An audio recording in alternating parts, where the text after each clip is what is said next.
All right. Welcome All everybody right. to the movie Peace, everyone. Innerstandings. I'm Aki Low, and no. You can do it yourself. I ain't go. You know who he is. I know who he is too, but you tell everybody who Podcast you is. video. I'm Okay. happy to be here. Movie understandings, guest appearance. Oh man, I don't see this as a guest appearance.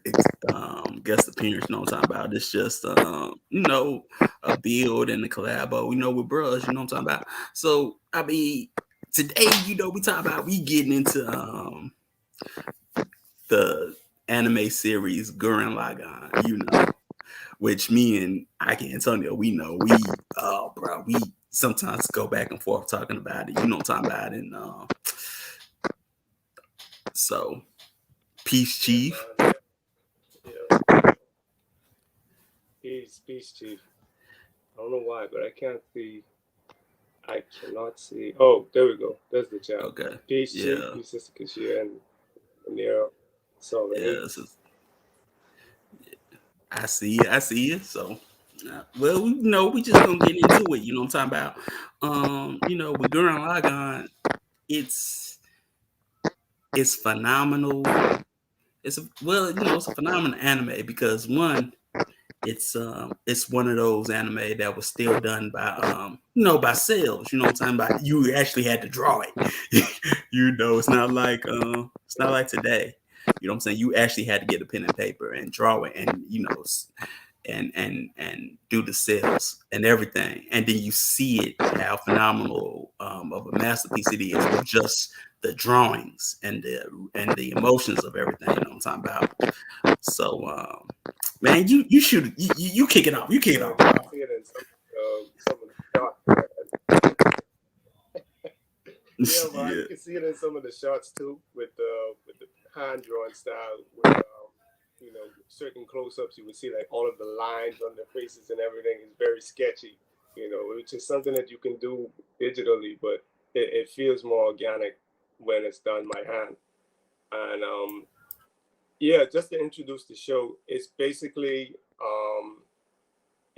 around evolution, right? Or this evolutionary energy called spiral power, and it's a very good tale of how to utilize one's will and also the obstacles to one's will in life. That's why I pretty much like the show, because you can see um, that heart chakra science playing out, where you have the green energy representing the power of the spiral, and the protagonist has to go through various tests of will. Both the protagonists. Um, but yeah, yeah, you could jump in and give your take yeah, on bro. Well, I already told you that those two. that um I believe that the spiral energy or spiral power was will. You know what I'm saying? Just by how you know everything would transform, and how the gunman in the series, with Simone, it was it everything transformed, and the gunman sort of went through an evolutionary process based on the fact of his will, and not just his will, but also I would say the will of Kamina, you know. Um, and then I would also say, like if you like the first episode, Simone starts off, with a mundane, like stagnant lifestyle. All he does is drill. You know what I'm saying? But it's like a drone behavior in a sense where he drills to expand the village because they're on the ground, but you don't know why they're expanding. You know what I'm saying? It's just, oh, we just, it's like I'm drilling because that's what they gave me to do. And then like if you watch, the drill is moving, but his body is not. You know what I'm saying? And that always stuck out to me. Because usually you're gonna need your body to move, but his body was not moving, but the drill was moving. Like he was following after the drill. You know what I'm saying? Not really His giving hand is giving the drill purpose yet. yeah. And Akizak had broken that down during one of our classes recently when he talked about living a durational life where you're not really you don't really have that much ambition. You're just waiting for something to happen. And speaking of why they're underground, I mean why he's drilling, also why they're underground, right? Just to give a little bit background of the setting. Um, Basically, no one lives on the Earth's surface. This is like a post-apocalyptic um, situation that humanity is placed in, where all humans are basically driven underground, right? And if any human is brave enough to venture to the surface, they're immediately exterminated by what are called beastmen. And beastmen pilot these giant mecha or giant machines or giant robots that are known as gunmen, right? And gunmen is basically gun in Japanese means face, and then you have men, so it's like face men because all these machines have giant faces, like that's their staple, and everyone's driven underground, including Simon's village. Like they don't know anything about life outside of this village, and it's similar to Plato's allegory of the cave, where everyone only knows about life inside the cave. No one knows about life outside, and Kamina does. He's been outside before, and he basically came back because he was too afraid to move forward with his father, who had always told him that there was a surface. There was a ceiling above. There was a surface above. The ceiling that covered their village, and he was gonna go and see it, and he did, and he took his son Kamina, but Kamina was too afraid to go with his father. Like he was hesitant. So his father was like, "Okay, well, grow up big and strong, and come find me when you are courageous enough to come up." And that's like Kamina's like main goal. Like he has the ambition. He's not living a durational life. He's been trying um, as long as he gathered up the courage. He's been trying to get to the surface and failing because of his village chief.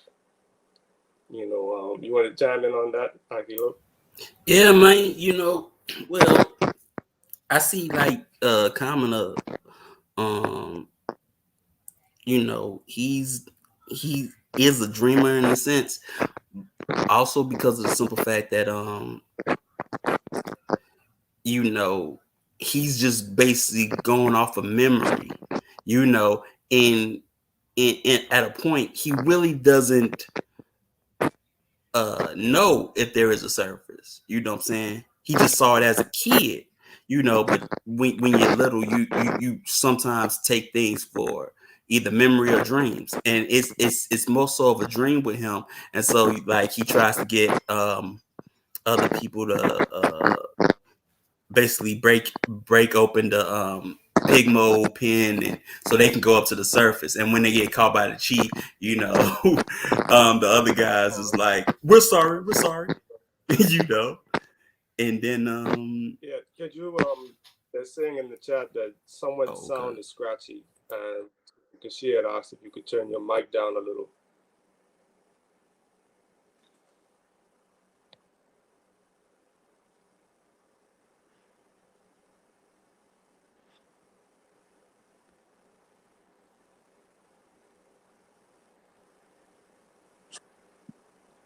Okay, you're on mute now. And Yeah, I'm Chief is looking. saying your mic might be hitting against your shirt, your headphone mic.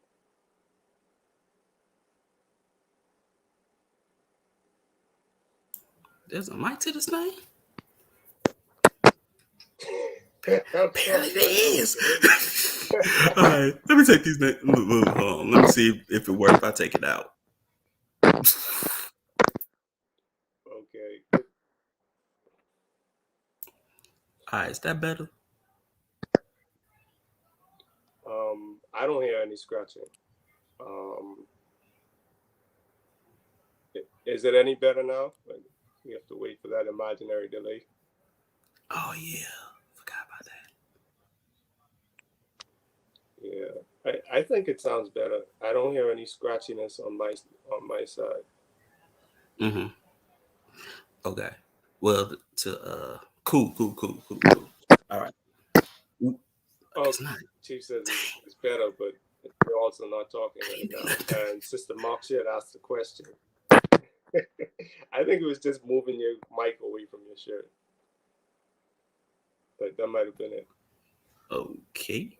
Um, Yeah. to answer a question, not moving. What? Not moving. No, Sister Like Mark staying had completely asked. still. She had asked if oh, sorry. She had asked if the Beastmen were employed by the Anti-Spiral. The Beastmen were actually employed by Lord Genome. We'll get to him. He's like one of my favorite characters. Um, okay, I think we're good, Brother Loke. You were on the, you were talking about how Kamino had basically released all of the pig moles Big from their moles. pen, and he's trying to get Yeah. the third. Um.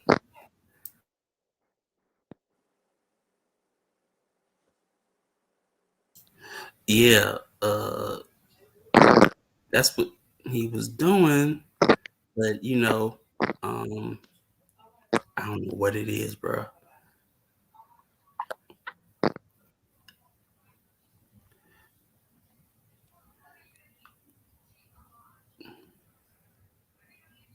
What mic? I don't have a. I don't have a mic on me. That's the thing. Yeah, I don't cut remember. master. So, yeah, you may be better off without it. Yeah, try taking it out. See if it works. Nah, bro. I just had some headphones in. And I don't have no mic. The the mic was on the headphones, Oh but no, these are just headphones. I don't have a mic on. See, they're unplugged and it's still going. okay. I got more solutions for you, bro. Yeah, but we can keep going. Um, yeah, but if the headphones aren't plugged in, then it's got to be something going on with your mic or your background.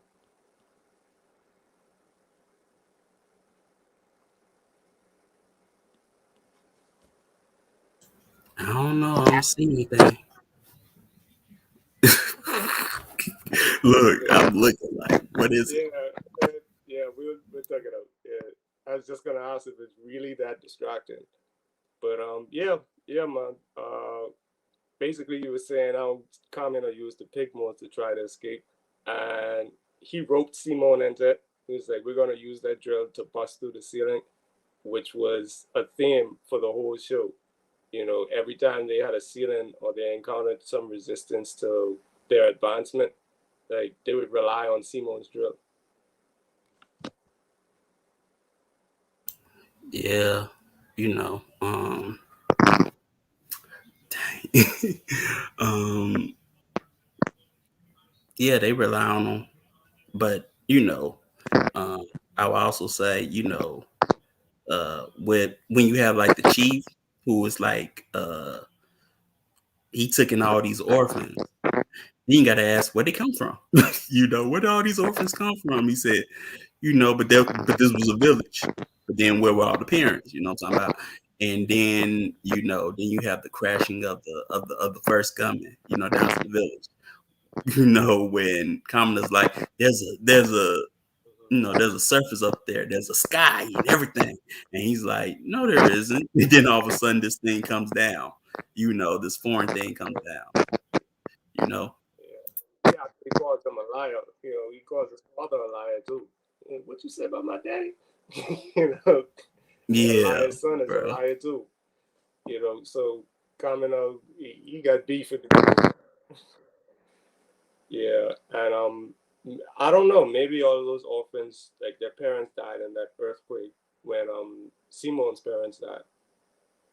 It's never really stated, but Simon's parents did die from an earthquake, and like they get regular earthquakes underground, and it's later discovered that the earthquakes that are caused, they were the ones that killed his parents, but they're caused by gunmen crashing because gunmen they work on a schedule, so they're employed by Lord Genome as the human eradication army, and they basically their job is to kill all the humans on the surface. So they land um, in the dawning at sunrise, and then they um, they have to go back home at sunset. But yeah, Kamino actually points at the ceiling and he's like, you don't have to worry about earthquakes on the surface. There ain't no ceiling. And right after they're in an argument, he and the chief, the gunman comes crashing down along with Yoko, who was introduced as a sniper. Yeah, bruh. And Yoko, she comes down and she's like, "Oh, what village is this?"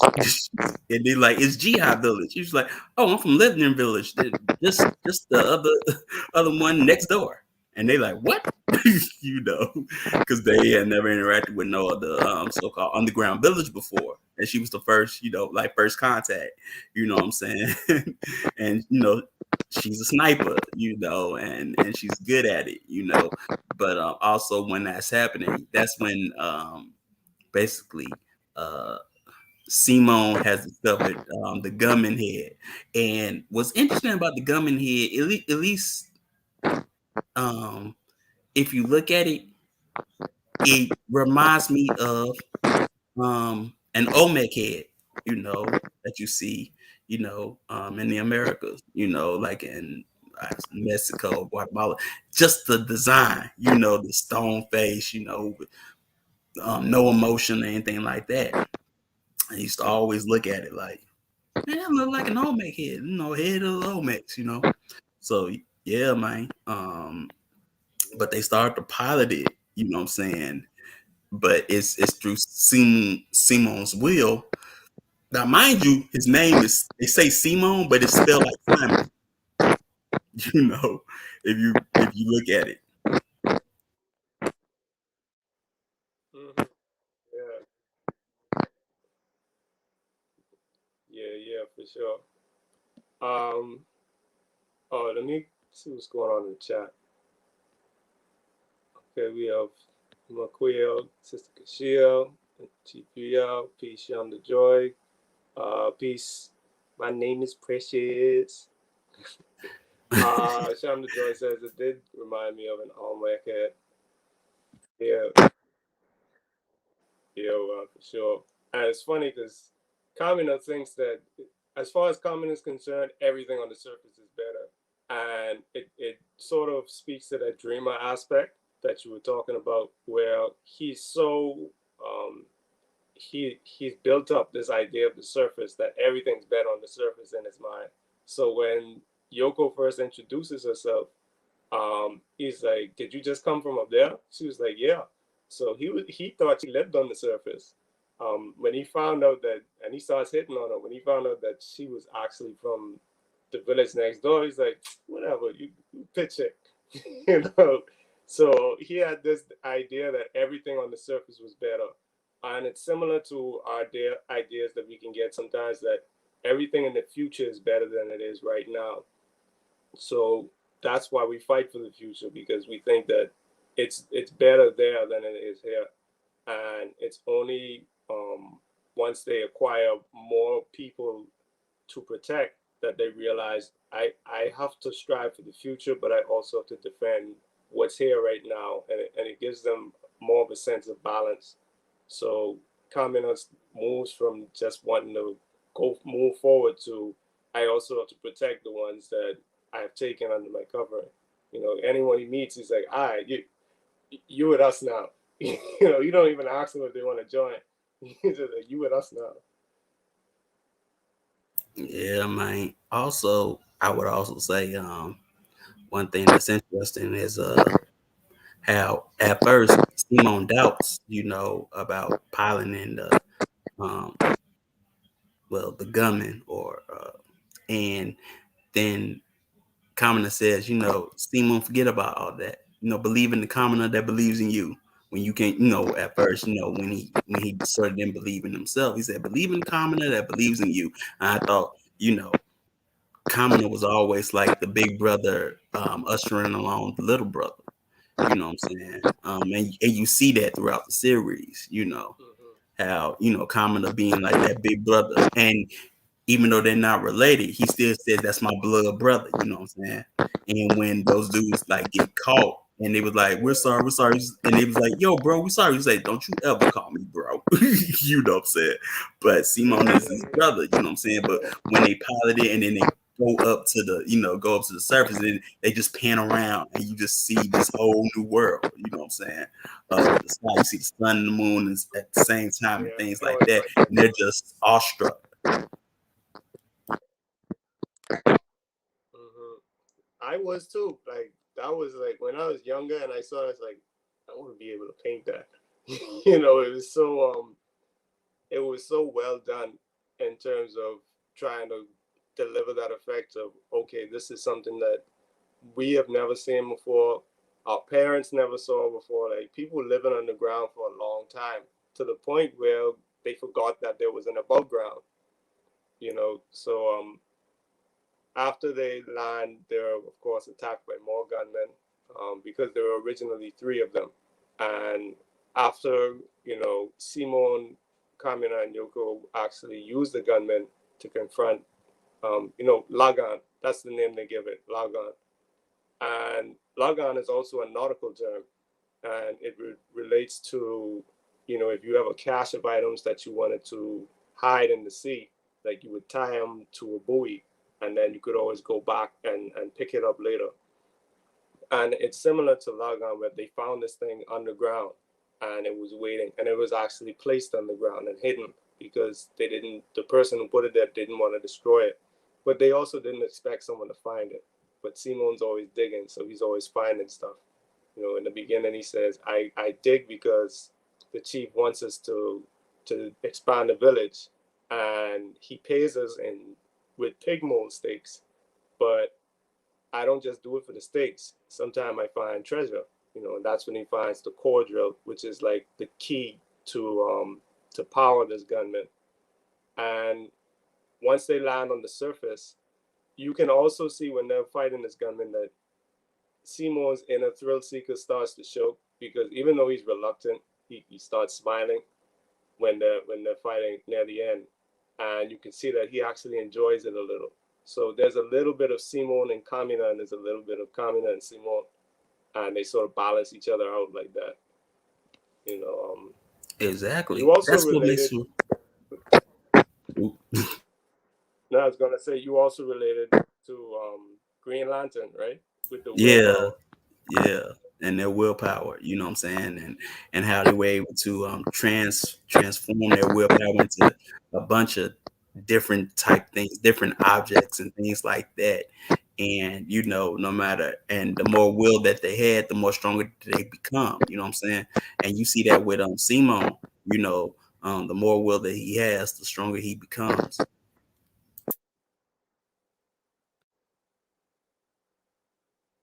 I'm sorry, I think you're chopping up. I don't know if it's me or if it's Oh, you.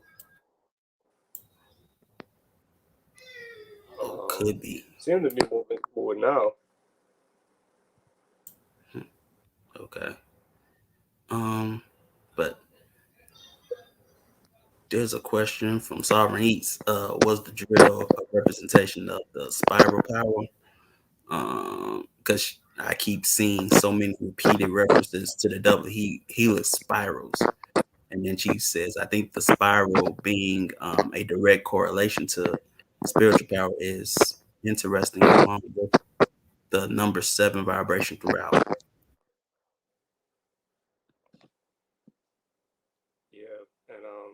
Shonda Joy said, the drill is your soul. You know, that represented that willpower.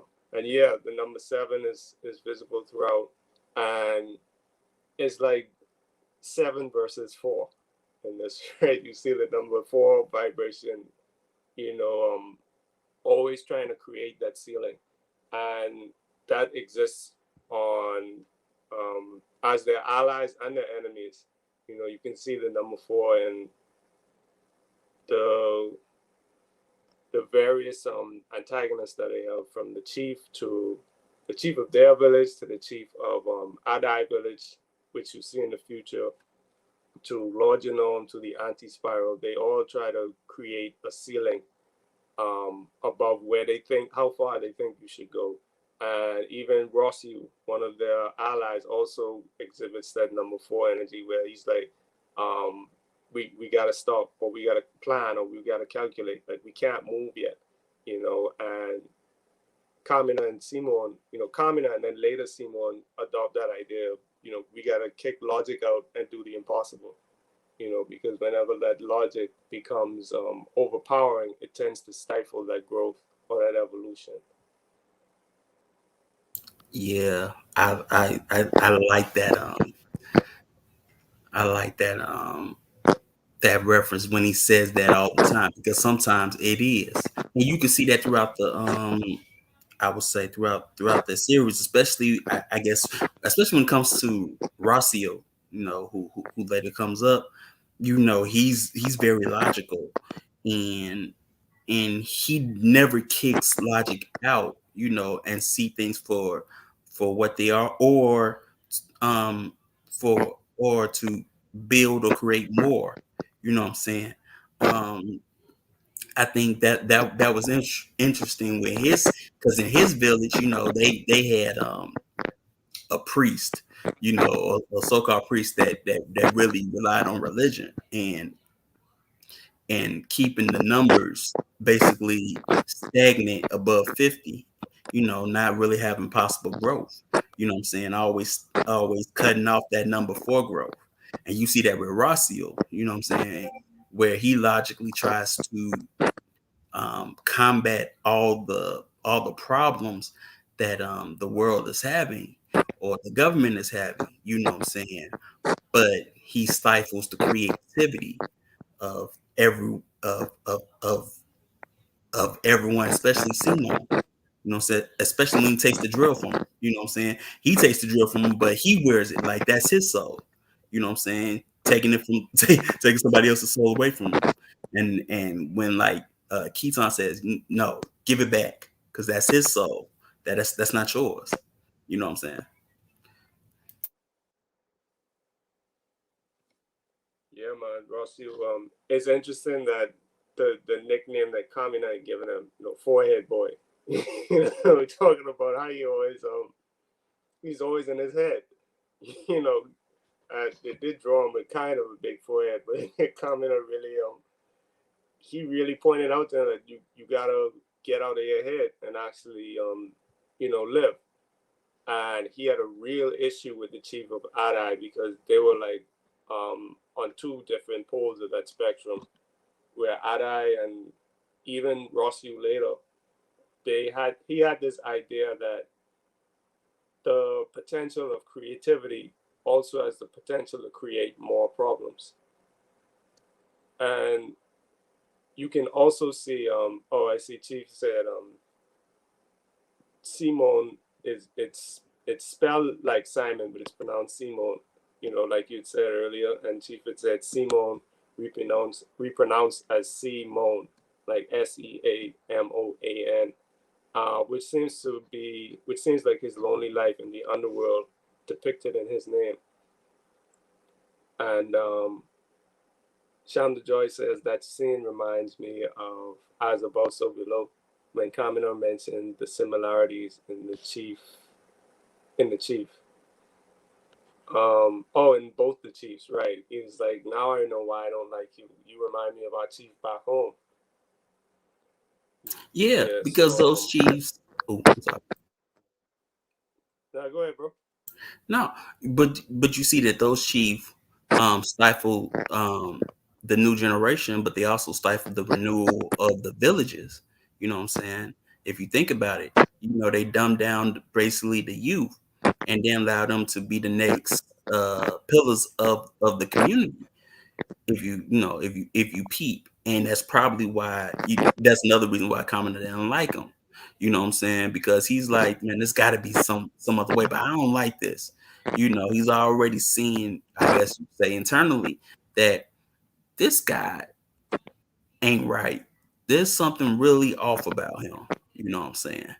And there's something off about this village. He's like, I can't put my finger on it, but it's something off about this guy. You know what I'm talking about? And you see that.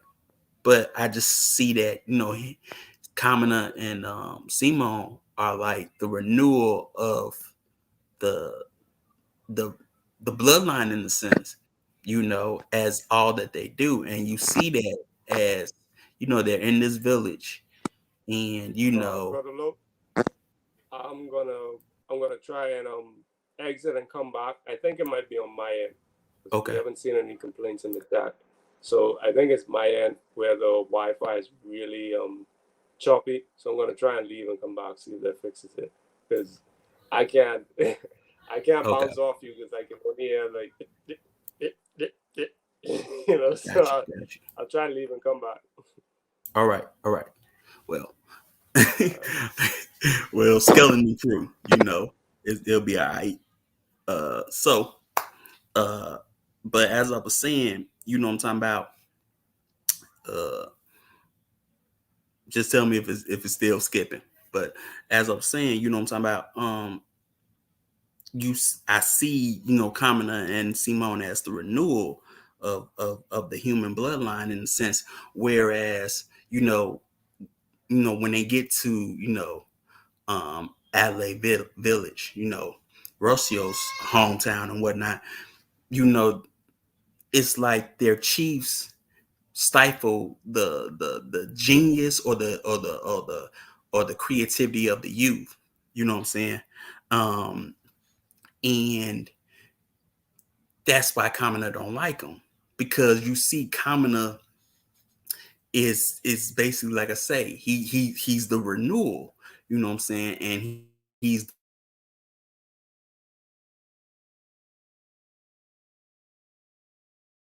There's no such thing as a surface or something like that. You know, and that becomes a problem. You know, um, and so now they go to Ally Village and whatnot, and oh, maybe it's all day.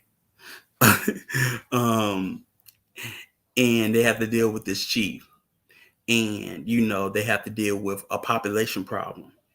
And instead of basically cultivating, I would say, to gain more resources, they just stagnate and just say, okay, for a lottery, we're going to basically, once our population hit 50, somebody got to leave, and then it's two kids that have to leave, you know what I'm saying? And ask Common, can y'all take them? And they was like, no, the surface is no place for children. There's wars up here. We're fighting. You know what I'm saying? But then a gunman actually comes down to LA Village. But because of their religiosity, and we know that religion is the bind and whatnot, you see that because they hail, Gurren Lagann and even the beastmen gunmen as like gods. You know what I'm saying? Yeah, child sacrifice as well. You know what I'm saying? Um, and so I mean, you see all of that, and Kamala's like, no, I'm no god. But then at the end of the day, you also see the priest, another Omeg here, right? But this one's square, another Omega, and it's actually a gunman, and then he helps and fights, the beastmen, you know what I'm saying, but it really doesn't help Commoner. It just makes him mad because here you have this person. It's like, please leave our village, and they leave, and then you have Rossio, um, go, and he leaves with the two children, Gimme and Dari, because Gimme and Dari are gonna play significant roles as well later on down the series. You know what I'm talking about? And these two, these two children, are also going to be, the renewal of the next generation that comes after, Kamina and Simone. You're gonna see that, and so you have that, but they leave the village, and they go with, basically Team Gurren.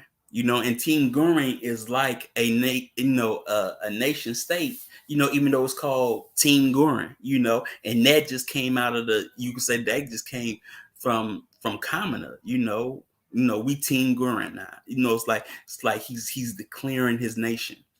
We Team Gurren, and then everybody else want to join. Join in Team Gurren. At first, Yoko, and then uh, yeah, Leron and Dayaka. They just started joining, and they just follow the path. They follow Kamino wherever they go, and so they just keep on defeating um beastmen and gunmen, right? But then, a more ranking officer comes, and then you meet Vero. You know what I'm saying? And Vero, is a beastman, but he's also like an honorable samurai in a sense. You know what I'm saying? And he always calls them the Naked Ape. 1 second. Let me add brother Antonio. Well, I can Antonio to the stream. All right, peace, bro. Jeez, what I miss? Okay. So far, so good. That spoke too soon. Wow, it's still chopping up. Ooh, Well, I have to tug it out. It's moving a lot smoother than it was earlier. So okay. yeah, let's ride. No problem, man. We gotta thug it out. We gotta thug it out. We gotta be in a foxhole. We just gonna have to be in a foxhole. You know what I'm talking about? For those that don't know what a foxhole is, it's a hole. It's a hole in the ground that you basically live out of, you shoot out of, and things like that. But we gotta be in a foxhole. We gotta be in a foxhole. you know. So yeah, Sham Leron was a chip. You know what I'm saying? But we already knew that. Okay,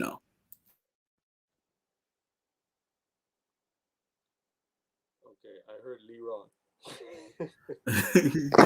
Yeah, but that was the chief engineer or chief mechanic, engineer mechanic, of the team. But he had a place in Team Gurren, you know what I'm saying? And like I was saying, Team Gurren was like a nation, you know what I'm saying? Yeah. And it all started with Kamina just saying we're team, Team Gurren. And then he was like, we're not Team Gurren no more.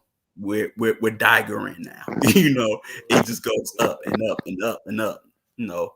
Um, Yeah. and they level up, you know what I'm saying, as they keep on defeating and gaining more members and territory, you can say. Yeah. I know that die. I don't know if you covered it already. Apologies if you did, but yeah, that word "die" when you add it to any word, it just means it enlarges it. It enlarges it. So it's not Team Gurren, the large Team Gurren or the big Team Gurren. Just to symbolize the expansion. Um, where were you at in the storyline? Was it just when Lee Ron had decided to join them? Oh, I was just talking about, I was getting into Vero's character. Oh, okay. Yeah, yeah. When I came on, I heard Naked Ape. Viral is very interesting, and I like how you compared him to being a prophet. Which you would see later. He goes from being um, a warrior or a soldier, um, actually a commander, to being like a lieutenant when you see him joining Adine later, and then he goes on to being like a storyteller and even a protector of humans at certain points, because he learns a certain level of humility and respect for everything that's alive. He learned to respect humans over time, and that's largely in part to his encounters with Kamina. Each time he fights Kamina, he learns to respect humanity a little bit more, even to a point where he hits a ceiling or a breaking point, and he's like, "Screw it! Even if I gotta die, I gotta know." So he asks Lord, like, what are they? What the hell are they? Yeah, and also I like Bureau because, like I say, Bureau's like a prophet. He's the witness. He's the one that's supposed to bear witness, and that's the reason why he's given the immortal body from Lord Genome. You know what I'm saying? Because that's his purpose, to bear witness. You know what I'm talking about? Oh, Yeah, man. An interesting point about Lord Genome, along with being a fallen spiral warrior, you know, and even introducing the concept of spiral power to humans because they didn't know what it was. They just knew that they had an instinctive drive to move forward. So you could see that they were um, they were moving off of something that was super primal. Their drive was so primal that they didn't need to have a name for it. And you could see it even in that meeting with Leron where he was like, I think Yoko was the one who brought it up on his screen, and he was like, "You don't know how to read either," And she was getting on Simo and comment and say, "Y'all don't know how to read?" He's like, "You don't know how to read either." So she's like, "Yeah, I do," and she's like, "That one's called even the the movement." priest didn't know how to read, but yeah, he had like a Bible, or a holy book, but he didn't know what was in it. Yeah, and he gave it to Rossi when he was leaving. He's like, take our holy books. Take our holy book. And he was like, but Father Magi, I don't know how to read. And he's like, that's I don't really know how to read either. Which should have let Rossi know that um, everything isn't as it seems.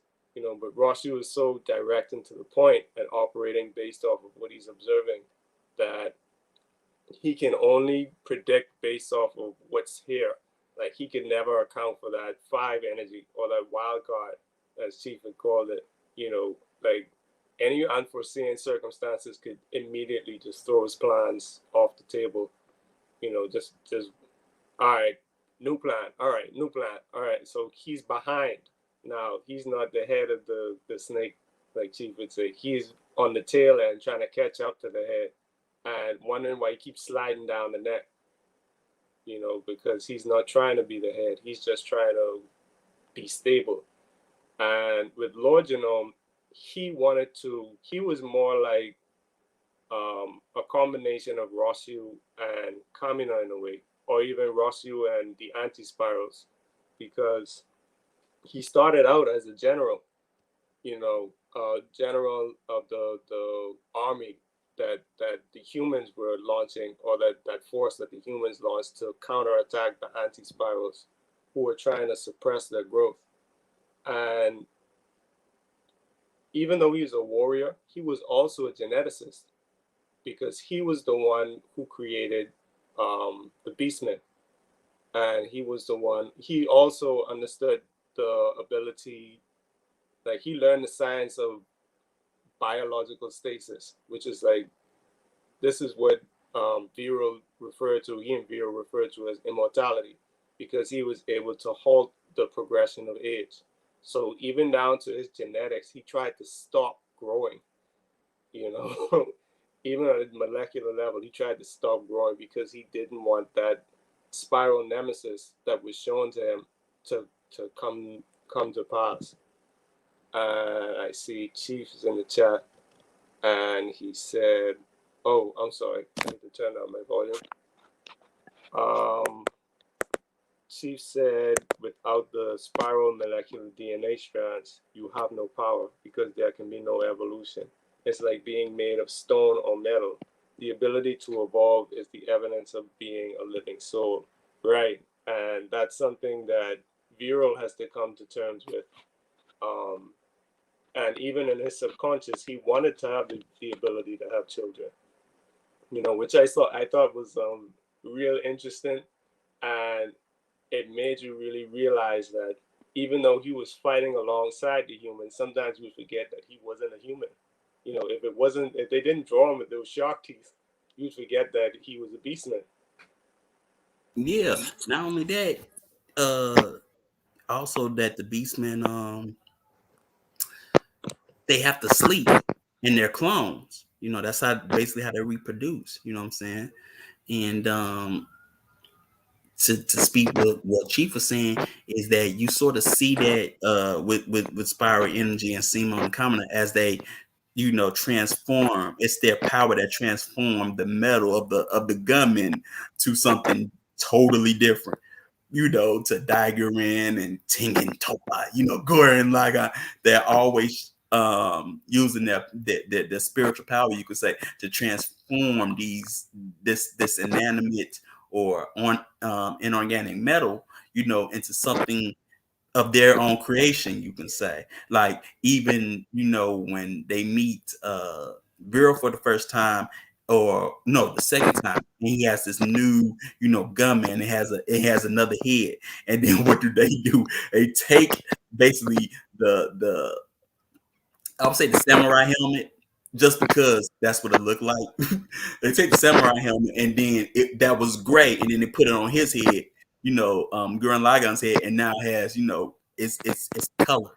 Now it has color. Where it was just stagnant, gray, nothing. You know what I'm saying? But now when it's a part of Gurren Lagann, it has color, and then you see that with the ships.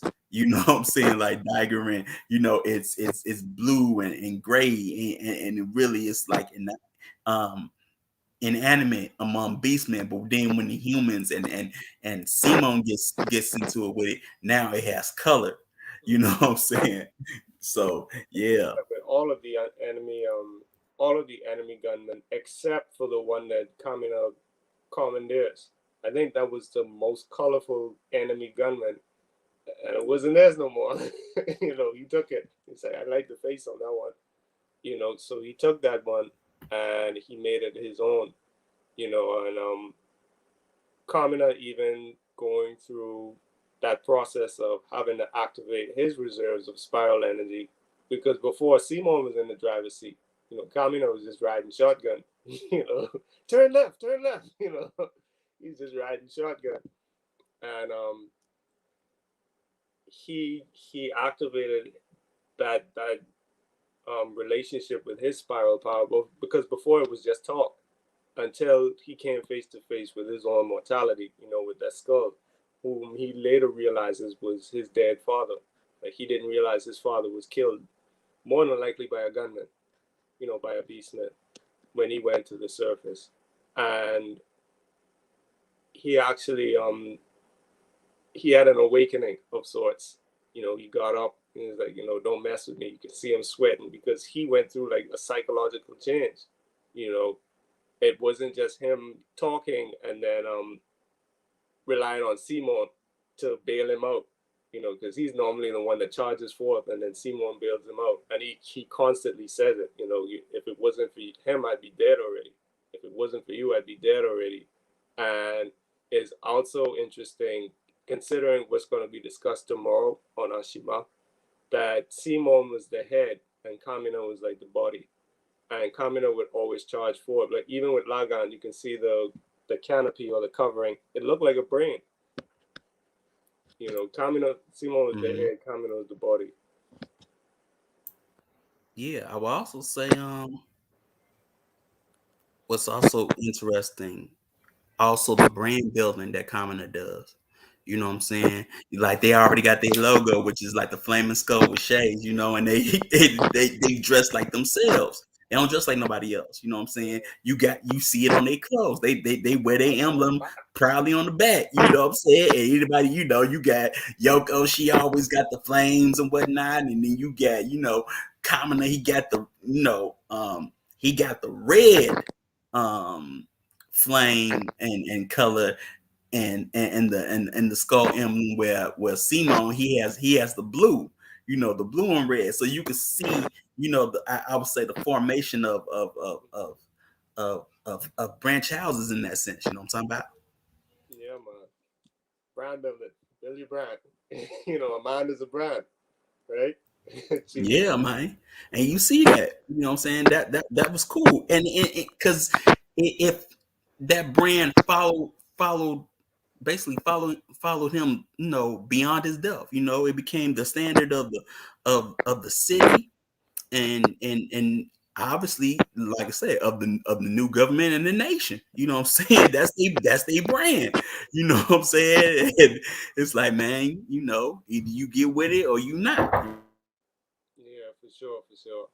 And like even with Kamina's famous catchphrase, like "Who the hell do you think I am?" They even took that. Like even at the end, it was like, "Who do you think we are?" They had a sense of identity in that, coming under that banner, and you could see everyone else. Well, all of the other nations coming under that banner when people from other villages came to help them, and Dayaka, who was the chief of Yoko's village, he was like, everybody got reports or heard stories of a couple of idiots who got themselves some gunmen, or who got themselves some power by stealing gunmen. And no one had thought to try it before. Everyone was so busy trying to fend them off that they wasn't like, "No, I'm gonna take that and use that energy against them," which was another strong suit of Lagann, because it could absorb. It had the ability Mhm. to, take other people's energy and make it its own. Yeah, and then you see who's the first to do it. Keaton and his sisters. They were beastmen hunters, but they never thought of basically, capturing a beastman, or a gunman, until they saw Kamina and Simon do it. Yeah, And like then all of a sudden, here he is with his guitar, you know. Keaton. Yeah, I like Keaton. He played a very important role, in literacy. In literature, the term is called a lancer, and the lancer is basically the energy or the archetype that's supposed to be the only one who's sort of as strong as the protagonist, but they also oppose the protagonist. Like the protagonist might be like, "All right, let's go over there," and everybody's like, "All right, let's go over there," and the lancer's like, "Why we gotta go over there?" You better have a good reason for, why you able to lead me. You know what I mean? And Lancer is typically a rival in the beginning, which you see with Kamina and Keaton. They have sort of like this back and forth. Like, Keaton was like, "Y'all are beastmen. Humans can't pilot gunmen, so y'all gotta be beastmen."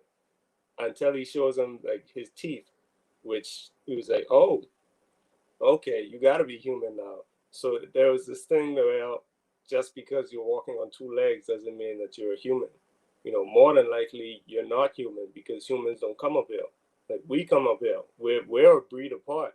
They took pride in the fact that they were beastmen hunters.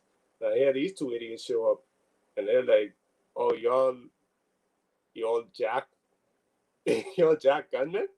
I never heard of no gunmen jackers.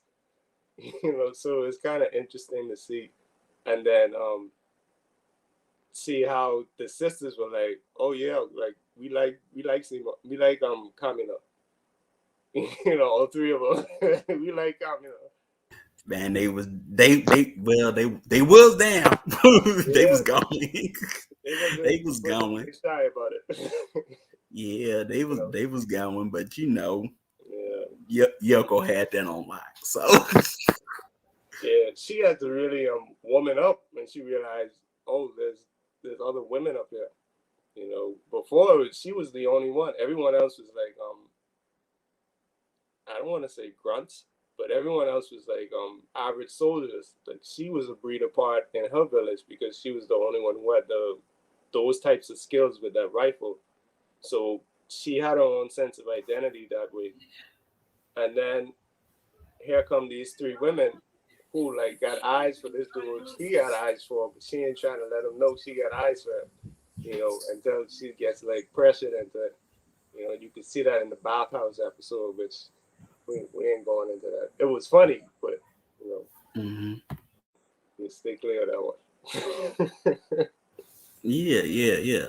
Um, And then, uh, I guess, we can go into the meaning of Naya, what I'm saying, or Nia, what I'm saying. Right, Neil. And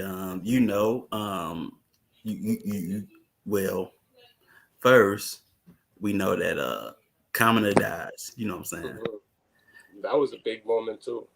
Yeah, yeah, it Um, was. so Simon had this moment where he tried to be both the head and the body. He wouldn't let anyone else be like the heart. Like it's not just that Kamina was the body; he was the heart of it all. And Simon didn't know how to control, monitor, or regulate his own emotions because Kamina was always there to like cheer him up or snap him out of it or punch him in the mouth. Like snap out of it. You can't, like Chief had said, you can't be stuck in the underworld anymore. Which he always tried to go back to until that moment where he realized like there's no going back. After they had that first encounter with Vero, and he just kept building up his character through these encounters, but he never really imagined that Kamina wouldn't be there. And now he had come to terms with that. Everyone did, but it hit him especially hard because he relied on him so much. Like you said, big bro. Yeah, he was big bro, but also, you have to also see that, even when Commoner was dying, he was like, "Look, man, believe in yourself. Don't worry about the Commoner that believes in you or the Simone that believe. It's all you, bro. It's all you. You know." And he gives him that gem. But then, you see Simone, he's all shell shocked in a sense, and he's going through his PTSD moment where, um, he's like, bro would have done this, bro would have done that. You know what I'm saying? That's how bro would have done it, and everybody that don't like piling with him right now, and everybody don't want to be around him.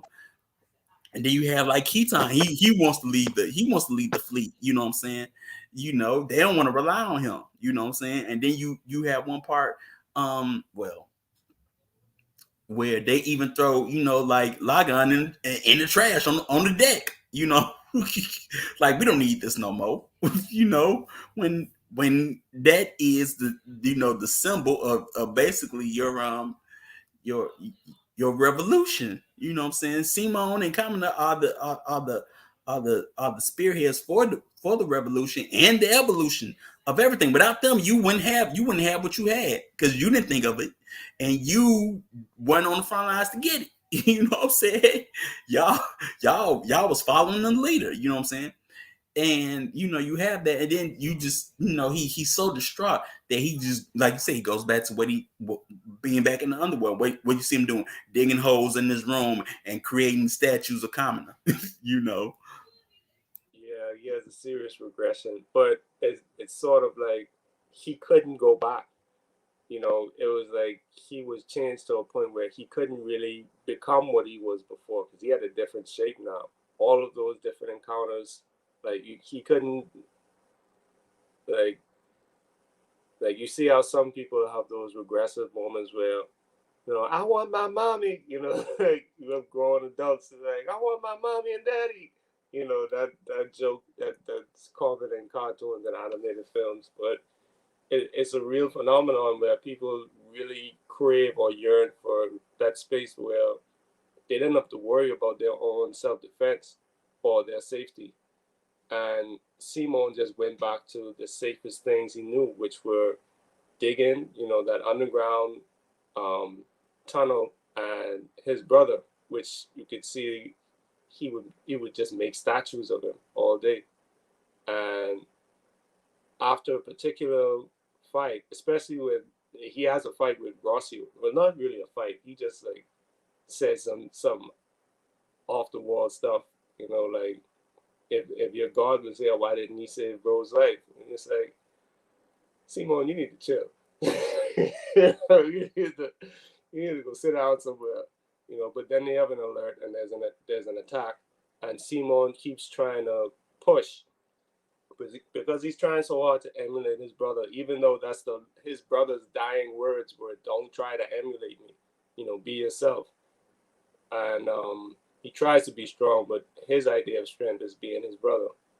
And Rossiu is in the cockpit as well of Gurren, while Simone is piloting Lagann. And he hits this point where there's so much buildup in him.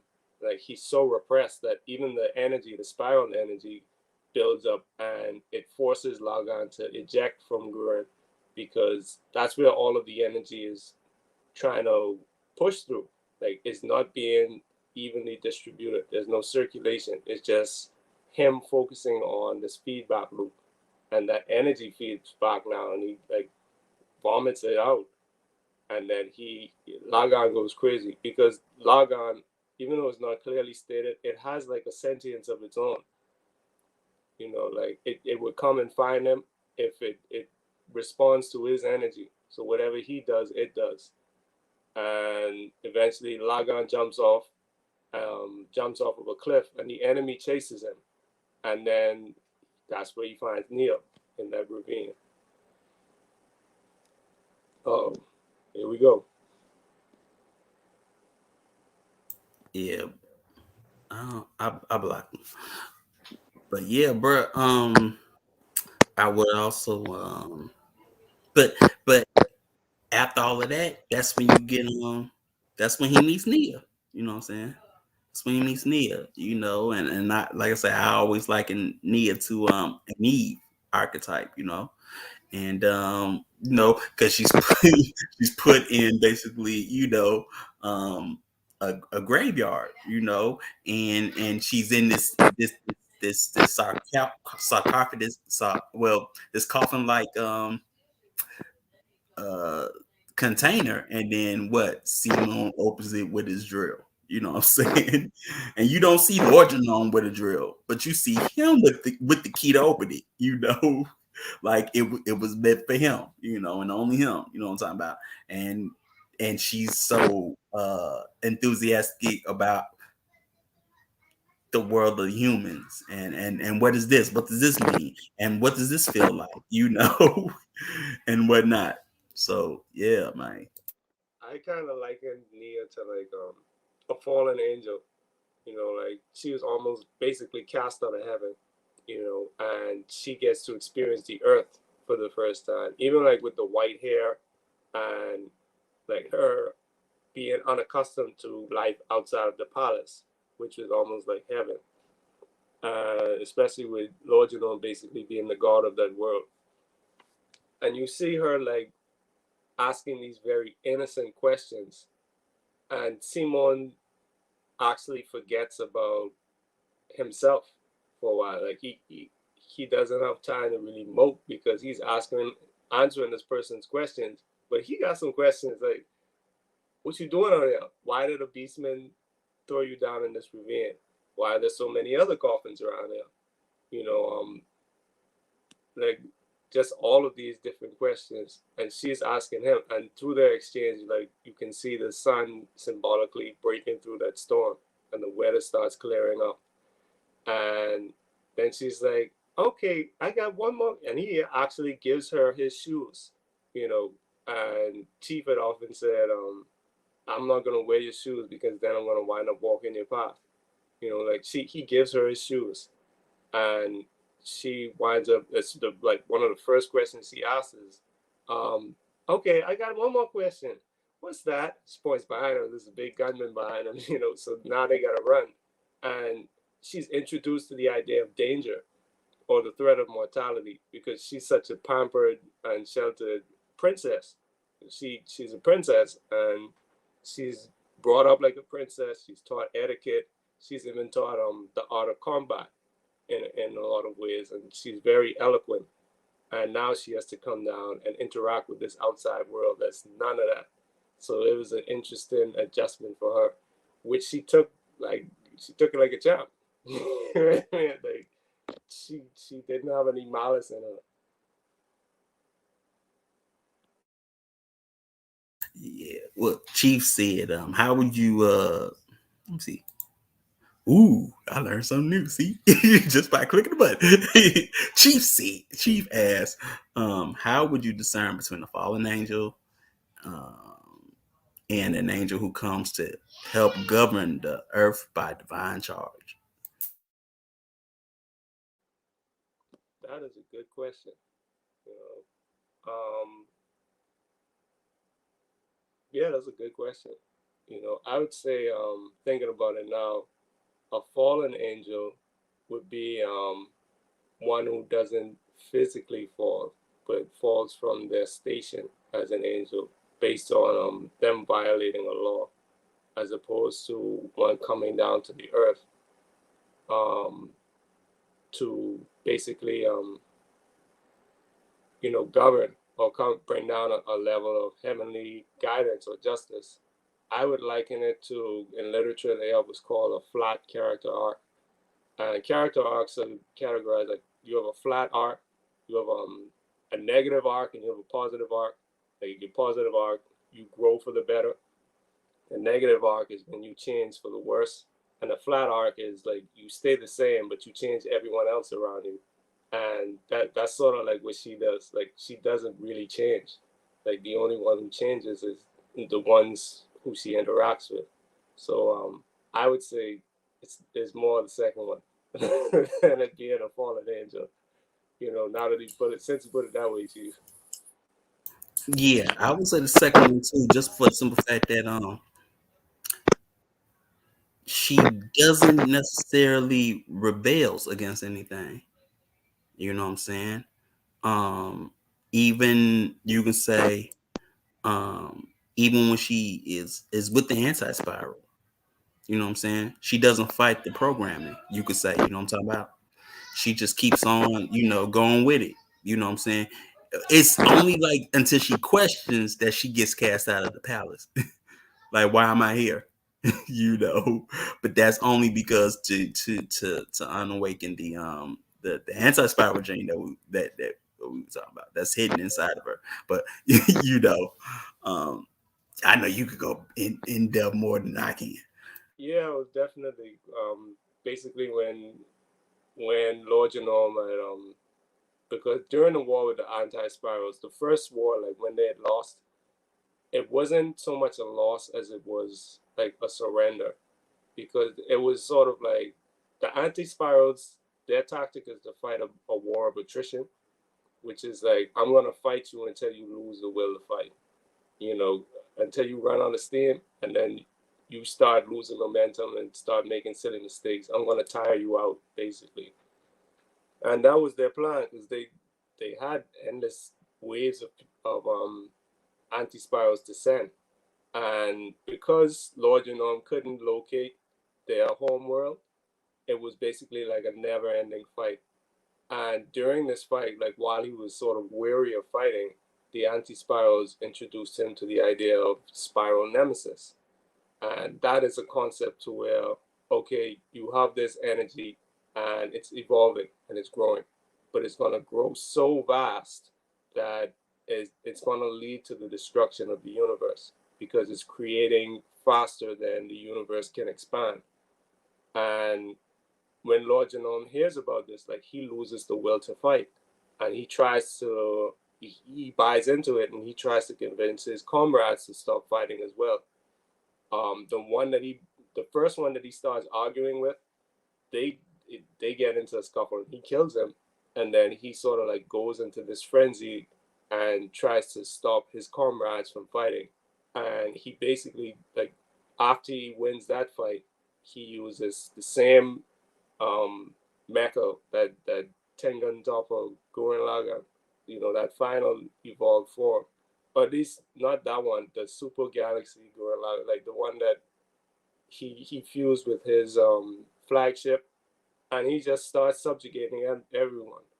And one of the terms of this condition, surrender, was the human population on the surface of the earth couldn't reach more than 1 million. Like it couldn't go over 1 million. If it went over 1 million, then the anti-spirals would consider it like it would nullify their treaty and they would attack. And the other one was they would have their genes spiced into Lord Genome's genes. And if there was ever like a case where that surrender, the terms of their surrender was breached, that child would become the anti-spiral's messenger. So it didn't have to be Neil. It could have been any of his children, really. So after a certain age, he typically like killed his children to prevent that from happening. You know, Guam, uh, one of the four generals, was actually his pet armadillo, and it responded to his spiral energy over the years, and it began to evolve. That's why you see with all four of the generals, um, other than Timoth, who was the gorilla-looking one, Guam, who was the armadillo-looking one, he was like an actual animal. He was his companion before the war even started. So when he said we go way back, he meant we go way back. you know, and yeah, he was trying to prevent that from happening with Nia. That's why when she showed up, he was like, "Oh, Nia, you do realize I didn't expect to see you again." Like he become accustomed to doing away with his children. You know. Yeah. Also, I would say, like, oh, one thing with Nia is that she always has a knowing and a faith in Simone. She's always like, oh, Simone's gonna find a way. How you know that? I I just just know. know. I just know. She's the antithesis of just having that knowing where she just everyone don't go into that that spiral that Guam makes and they Yeah, they they trying to stop it. She's like, stop. Everything's gonna be okay. Simo's gonna figure it out. yeah. And she And was. everybody stop. Yeah, everybody stopped. And she still had that regality and authority in her voice, even though she sounds like a child. She still Mhm. speaks like a princess. And everyone still responded to that sort of energy that she carried. Which I thought was really interesting. And even with the aspects of her, when she was like, I want to be put to work. Like she didn't have this idea that I'm just sitting here. She's like, all right, I see everybody else around there working, but Simon, you ain't giving me no rule yet. So I'm part of the ship, part of the crew. You got to give me something to do. And he was like, but you're a princess. Your job is just to sit around. And she interrupts him. She's like, I'm not a princess anymore. So you could see how adaptable she is to new situations. Like it is what it is now. You know what I mean? So that was interesting too. And also that Simon was the only one who could eat her cooking. It was just anyone else would get sick. Yeah, you see, she had the she look, she had the pink the pink, well, I want to say hoodie, the pink hoodie on, with the emblem and whatnot. But she gave us up a role. She was the head cook, but nobody would eat her food. But Simo, Yeah. Rossio tried to do was, and he got sick from it. Yeah. But only Buta and Simo would eat her cooking. And they would eat a bunch of plates. You know what I'm talking about? But she got a role. But to speak on your point with Guam, that's why you also see the evolution of Buta, because he's also around that spiral engine, and then he Right. powers it a little bit as well, later on in the story. And then he goes to his own, I guess, a better evolution than Guam, because Guam still stays an animal, but Buta, he's more humanoid in a sense. You know what I'm saying? So yeah.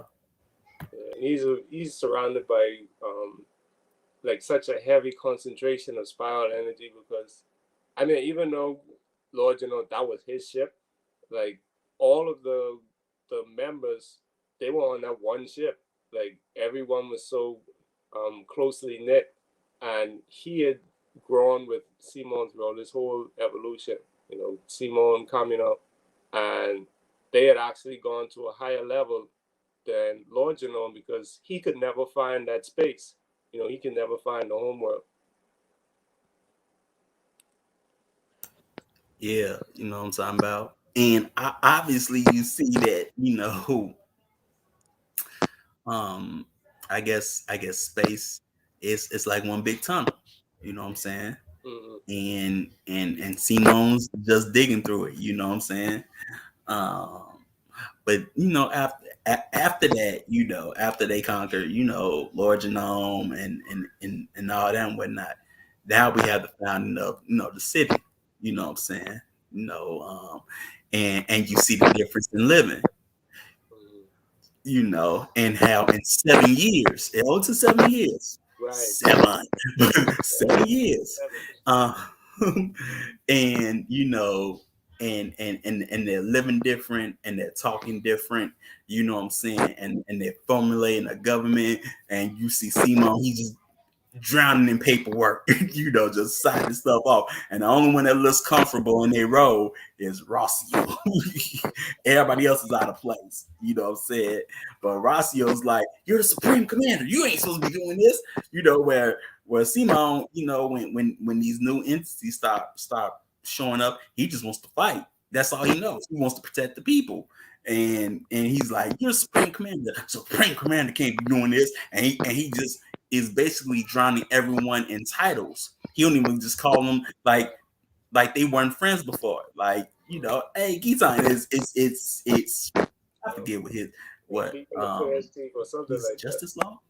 Something like that. I Yeah. forget his title. It's just Yeah. nothing but titles with him. The titles wouldn't work because they ain't doing it anyway. How you gonna put a bunch of soldiers in suits and tell them, oh, but you gotta do this now? Um, which was like him trying to like wrestle everything into being static. Like that was his thing. He's most comfortable when everything is static. But you could also see the drive or the desire to also be self-reliant and self-sufficient. With Rossio Will, especially in that one scene where they're fighting Lord Genome, and he basically um, shoots a drill through the body, and Timon's like, "Oh, that looked a little too close to the cockpit." So he's like, "Rossio," and Rossio's like, "I'm okay," and he says, "I'm not helpless." So even that feeling comes up later, where he does have that level of despair, and he almost commits suicide. Yeah. Bible said that despair was planted into him by Father Maggin, because you can just look at Father Maggin's face, and he was always full of despair. He just had like a despair look on his face, he barely smiled, you know what I'm saying? But yeah, uh, man, it was that despair was always in him. That's why he didn't have a core drill. Everybody else that was like an original member of Team Gurren had a core drill at the end. They would go on with Simone and everything, but he had to stay in the back because he didn't have one. You Mm. know.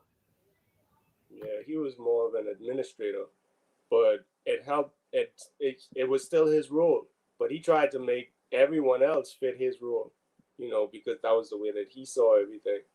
Which was interesting because Father Magi didn't even see that. Like the second he admitted to Rossiu that he didn't know how to read, like you could see a change in his character to where he was like a number nine.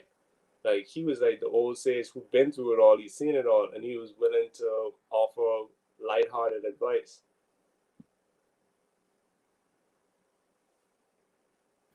Yeah, I would say that.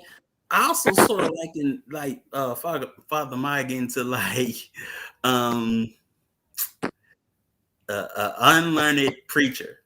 You know what I'm saying? Who just goes on, I guess you say instinct rather than being taught theology, being taught, being trained. You know, he just read the Bible and then that's it. But it says, but he uses it for not in the saving of souls, but he uses it as a way to bind everyone to stagnation. You know what I'm saying? Um, but yeah, he's the chief. He was put in that role, but he didn't think far beyond expanding or expanding the village to uh, uh, to increase the population, which that's something, as a guy, you think about, but you see that also with Rossiu. He's looking out for the 1 million person to be born, and is born, and the millionth person is Dayaka's daughter, Anne or Anna, Annie. yeah, Annie, but it's spelled Anne, you Yeah, yeah, know, yeah. but we Yeah, know why, we know why. pronunciations. Like you had like Iraq, you know, and you had you had a bunch of different interesting names. Even with Viral's gunman, which was named Enki, which was another like hint to him being like the storyteller, in certain respects as well, because Enki was there with Gilgamesh, I think, in the Epic of Gilgamesh, and he's sort of the companion of Gilgamesh. Yeah. I was about to say Inkendu. I'm so used to Inky and Ken. Well, I know Inkendu is part of mythology, but I forget whose mythology, because that one also rings a bell for me. I just can't remember where. I thought it was Gilgamesh too, but you're right. It is Inky. Yeah, it's Enki and Enkidu. Yeah, Yeah, right. but you have that, and then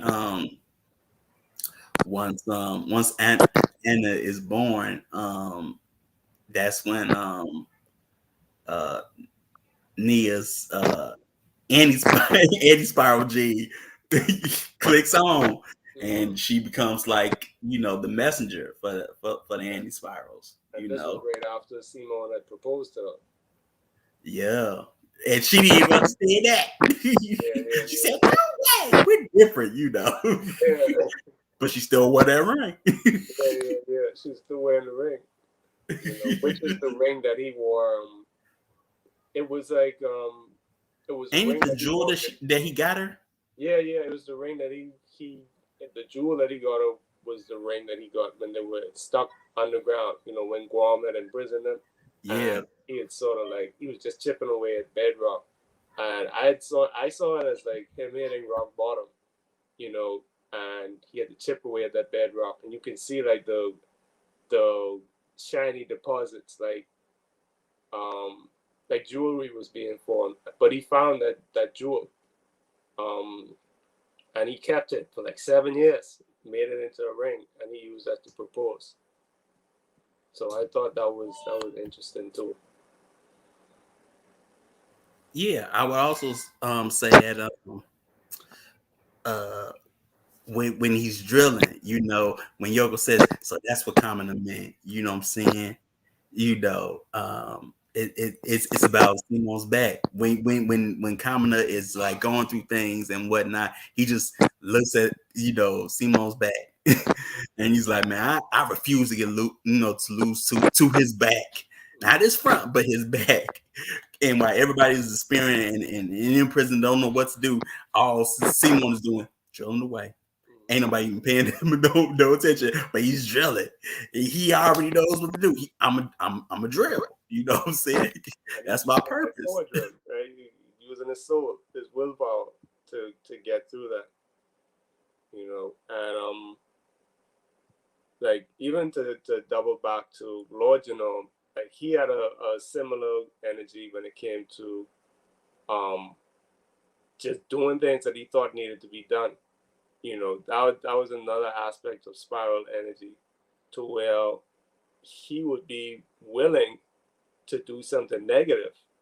Like having willpower, it's indifferent, and you can direct that willpower into various directions. So his willpower led him to actually subjugate humanity, and even in that fight, he was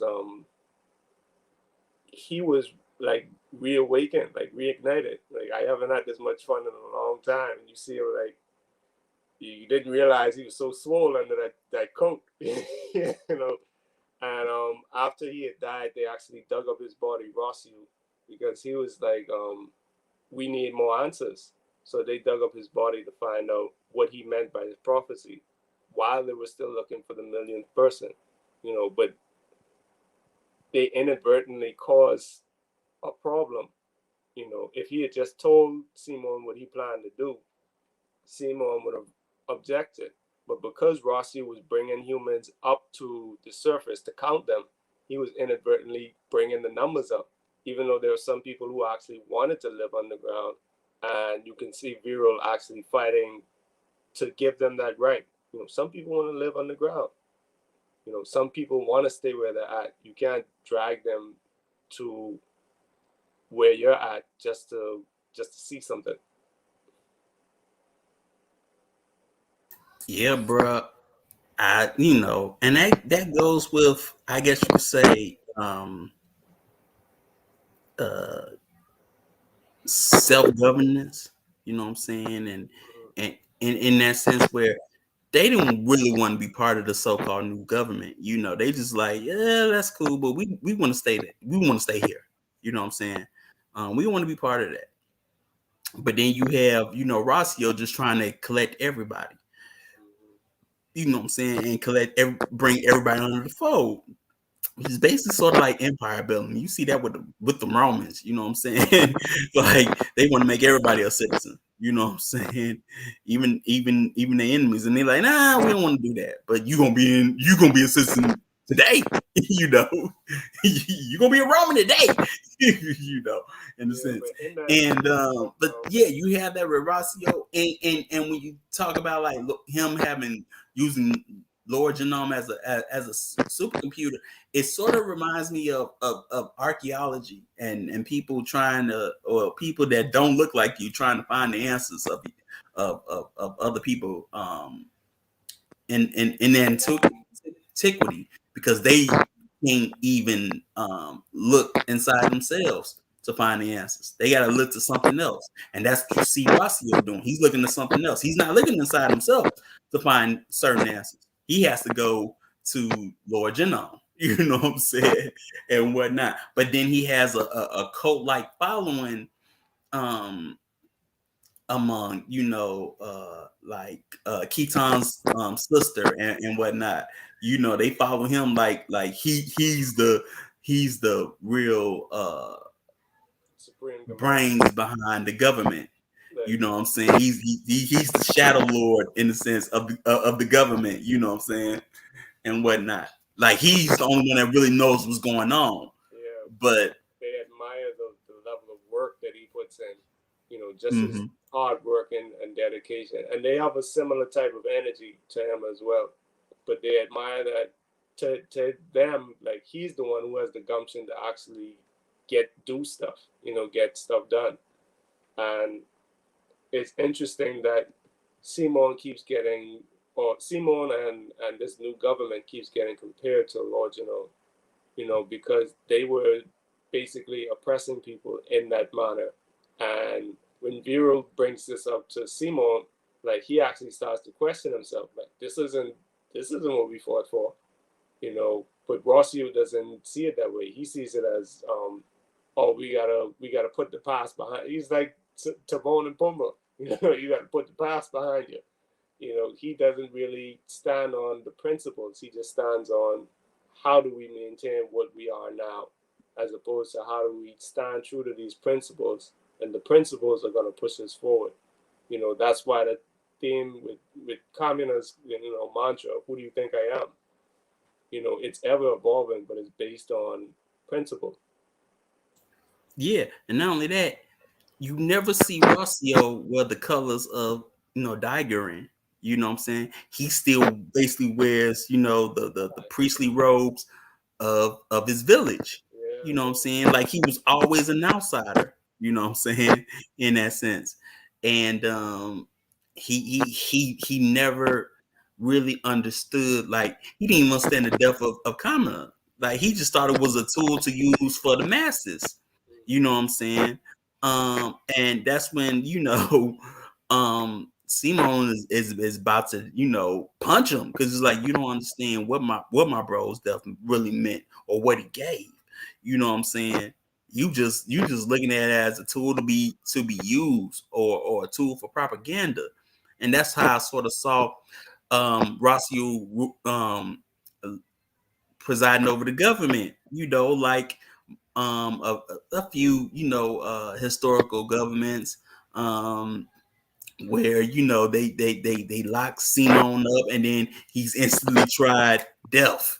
You know what I'm saying? And here is a founding father of the of the nation. And here you gonna lock him up and put him to death? It's Just to like, appease the what people is you doing? before.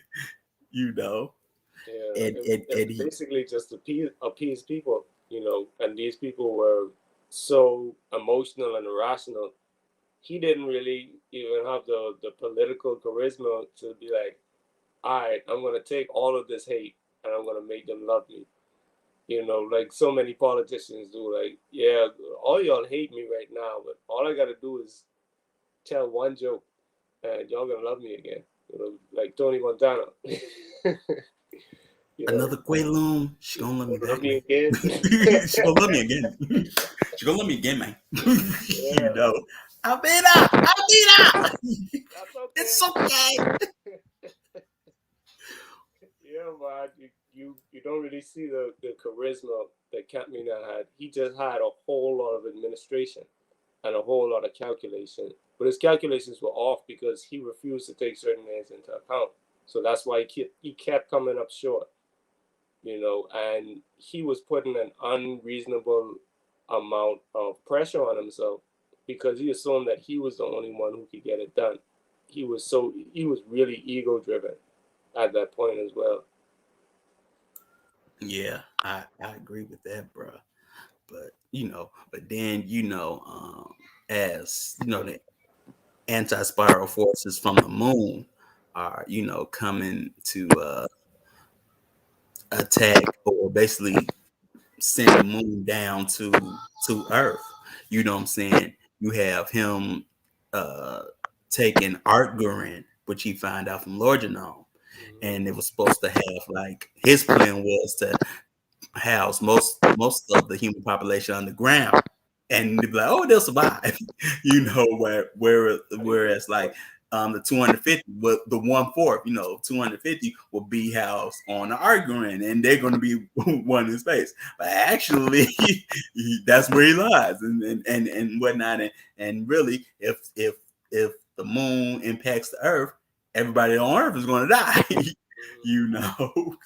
And then, even though Simon is in jail, and he meets Vero again, he realized it's up to him to save the world once again, because Rossio can't do it, Yeah, Rossi can't do it because he didn't have that will. If he had that will, he would have busted Simon out himself. But he was like, "Oh, I got to do it alone. I got to do it alone." But he was just going off of information. He wasn't going off of a knowing. And his like the path that he had to take to actually learn, like he was taking such big risks and gambles with not just his life but with other people's lives. It wasn't like he would go out and take the lumps.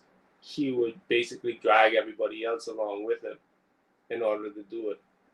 And that's where they sort of differed, because even in prison, Simon had already developed the character to where no matter what, I'll be all right. He wasn't even worried when he saw them taking off. And Vero's like, well, there goes our last chance of survival. And he's like, yeah, at least everybody else made it all safe. And then Nia shows up like, yeah, but that's where you're wrong. Like she always showing up. I know, right? Anytime he starts to get a little bit of hope or relief, like, because the anti-spirals is like the only thing that can fight your willpower is despair. Similar to your Green Lantern analogy, like the energy of fear is or the yellow ring of fear is what they would use against the green ring of will. And who's the one who basically pushes that parallax, right? They try to paralyze you with fear, and that's what the Parallax anti-spirals try to do. Destro. Oh no, no. I hope that ain't Sinestro. GI Joe. Sinestro. Yeah, Sinestro. I'm thinking of GI Joe. No one is half the battle. But yeah, man, they try to inflict absolute despair at every turn. Even with her announcement of the moon falling to the earth, which is what she does when she appears to Simon, and her and Lord Genome say it at exactly the same time. And Rossiu's first instinct was, word of this should never get out to the populace, because he saw everyone else as just beings to be controlled and managed. So he was, like I said, like he had a similar mindset to Lord Genome, where, okay, if I can't really protect them, then I'm gonna seal them off and manage them. And that immediately made me think of solutions for dysfunctional family relationships, where Chief was like, you shouldn't really create a ceiling of awareness for your children that basically reflects your own ceiling of awareness. You know, if you reached a certain point in your development, you got to be able to trust that the principles and the culture that you've given your children will allow them to move beyond you. And that was something that Lord Genome didn't want to do. Rossio didn't want to do it. The anti-spirals didn't want to do it. They were all like, I'm going to clamp down on everyone so that I can manage them better. Yeah. Like I say, propaganda and whatnot. I would also say, you know, even though he didn't want it to go out, Nia is going she gonna broadcast to everybody. You know what I'm talking about? She gonna broadcast it to everybody, in which everybody was, you know what I'm talking about, and everybody got that information, even though he wanted to like control it and hide it from everybody, but it came up anyway, you know, or some people just want to stuff, you know, certain things down, you know what I'm saying, but it came up, you know what I'm saying, there's Right. nothing you can hide, you And know. you can see the strategy in it, you know, with Rossi's part, because he was like, before we, his main concern was that there's going to be widespread panic, which he was right. So he was like, okay, all of this anger reflects the anger that we felt when we had our insurrection, but instead of it being aimed at Lord Genome, it's being aimed at us. And he was like, all right, so someone has to take the blame for this. So he threw Simon under the bus. It's like, he did it. You know, all right, that buys us some time. What's the plan? You know, Rossi was like, he had a very calculating nature, and he had his moments of trying to think it up on the fly, but he wasn't willing to make moves out in the open. Like everything he tried to keep in. And similar to Simon's situation when Kamina died, you know, he had his breakdown in his office where only, I think her name is Kino, like the middle sister, like Kamina's sister, Kitan's sister. So, and before we close up, we got to get to the death of Kitan. Yeah, Keith, Yeah, man, I mean, he goes through his own evolution, you know what I'm saying, dealing with spiral power and whatnot, you know what I'm saying. He sort of, you know, played the backfield for a minute, you know, in a sense, but then, you know, he comes through, you know, buzzer beater, you know what I'm saying, yeah, for real. um with the missile, you know what I'm saying, Yeah. trying to get that the the anti-spiral. um, I don't know, anti-spiral, death spiral generator, something like Yeah, that. death You know, spiral generator, something like that. yeah, because it But basically fed on spiral energy and it converted it into mass. So even though yeah, they were out in space, there was like a dense field of space that felt, and it could only be compared to an ocean. Like they conceptualized it yeah, as an ocean, and it operated sort of like an ocean. You know, the deeper they went into it, the more pressure it was, and basically it was also it was pulling them down. It was like a gravitational field as well. You know, so any type of spiral energy they generated, which they used as their weapon, you know, it was basically converted and used against them. So even willpower was basically being used against them, and they had to output more willpower than they had to output willpower faster than it could be converted. You know, like Chief had said earlier, like they were fighting the whole universe, you know, to evolve. And Keaton was initially Yoko wanted to go out, but he was like, "Hold on, no, this is mine. You know, you ain't taking this one." So he's like, It's "I'm my gonna go moment. out. Yeah, this is my moment. You know, I'm coming to see you, Otis." You know? So he took it upon himself to load the missiles, because the missiles, they tried to fire it into And the they game, exploded. and it exploded, right? Because they didn't anticipate the pressure was so deep. Like the pressure was so immense, the deeper it went. And since they were basically being pulled down anyway, they was like, all right, let's fly down their throats and destroy it before it kills us.